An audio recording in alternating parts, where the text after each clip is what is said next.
Históricamente, el lobbying ha sido utilizado por grupos que tienen grandes intereses, como las empresas transnacionales, organizaciones no gubernamentales, sindicatos de obreros, colectivos ciudadanos, medios de comunicación y otras agrupaciones interesadas en incidir en las decisiones que adoptan las autoridades o funcionarios públicos que ejercen actividades en los diferentes poderes del Estado. En países como Canadá, Estados Unidos, Perú y Chile, sí tienen un marco jurídico que norme las prácticas del lobby. De esta manera, los grupos de presión están claramente identificados y controlados respecto a su influencia en decisiones políticas. En el Ecuador no está prohibido el lobby, pero tampoco existe una normativa legal que lo regule, lo que permite que el accionar de ciertos grupos, principalmente por parte de políticos y empresas, deje mucho que desear, ya que al no existir una ley, incurren libremente en prácticas poco éticas que afectan la transparencia y la equidad, tal como lo demostraré en el caso Yasuní T.T., el cual desarrollaré más adelante. Cabe destacar que el 2013, 2019 y 2020 se presentaron en la Asamblea varios proyectos para crear leyes que sirvan para regular el lobbying. Sin embargo, luego del debate respectivo, todos los proyectos fueron archivados. Obviamente, esto sucedió porque a la mayoría legislativa no les favorecía que se regulen estas prácticas. Lamentablemente, esto dejó al país desamparado, sin un marco jurídico específico que controle la influencia de ciertos grupos en decisiones públicas. La ausencia de un marco legal, ya sea una ley, reglamento o cualquier tipo de normativa de otra jerarquía, dificulta el control y la supervisión de las actividades de lobbying, que evidentemente sí existen en nuestro país. Y como resultado, esto puede permitir prácticas poco transparentes o dolosas que afecten la correcta toma de decisiones públicas. El caso que desarrollé en el dossier es la iniciativa Yasuní T.T. y ocurrió en el año 2007. Aconteció que el gobierno ecuatoriano, representado por el expresidente Rafael Correa Delgado, propuso no seguir explotando el petróleo del bloque 43 del Parque Yasuní, a cambio de apoyo económico internacional.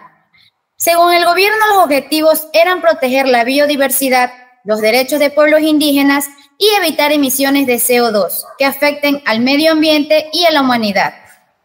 Pero en realidad el asunto tenía un trasfondo de índole económico. Esta iniciativa causó gran revuelo en el ámbito nacional e internacional y, como era de esperarse, se formaron grupos en favor y en contra de la mencionada iniciativa. Muchos grupos participaron en este asunto, pero los más destacados fueron el Gobierno Nacional como promotor de la iniciativa, junto con Petroecuador, el Consejo Nacional Electoral y la Organización de las Naciones Unidas. Y, por otra parte, el colectivo ciudadano Yasunidos. Varios grupos políticos y organizaciones ambientalistas. La iniciativa arrancó en el año 2007, pero hasta el año 2013 no recaudó el dinero esperado. Por lo tanto, fue cancelada por el gobierno y en consecuencia se continuó con la extracción del crudo en el bloque 43 del Yasuní. Inmediatamente en el 2014, con el objetivo de detener las actividades petroleras, la comunidad afectada se organizó y conformó el Grupo Yasunidos, mismo que impulsó una consulta popular, la cual en primera instancia fue bloqueada por el Consejo Nacional Electoral, aduciendo que de todas las firmas de respaldo recaudadas, 400.000 tenían irregularidades. Finalmente, luego de casi una década, en 2023, se realizó una nueva consulta y la mayoría de la población votó a favor de dejar el crudo bajo tierra y detener la extracción en el Yasuní. El caso demostró cómo el lobbying sin regulación puede influir de forma desigual en decisiones públicas. Vemos claramente cómo los grupos políticos y económicos presionaron por explotar el bloque, mientras colectivos ambientales buscaron protegerlo. Esto evidenció la necesidad de transparencia y control legal. Un caso similar ocurrió en Brasil, donde la empresa petrolera Petrobras enfrentó escándalos por influir en decisiones políticas, como en el caso Yasuní T.T. Se combinaron intereses económicos con ausencia de transparencia y presión sobre el poder público. En conclusión, el lobbying es una herramienta legítima de participación, pero en Ecuador, su falta de regulación lo convierte en un riesgo y una amenaza que puede ser mal utilizado por grupos de presión. El caso Yasuní TT mostró cómo los intereses contrapuestos compitieron por influir en una decisión de interés nacional y también reveló cómo la comunidad indígena se organizó y defendió sus intereses para marcar un precedente histórico gracias a la movilización social.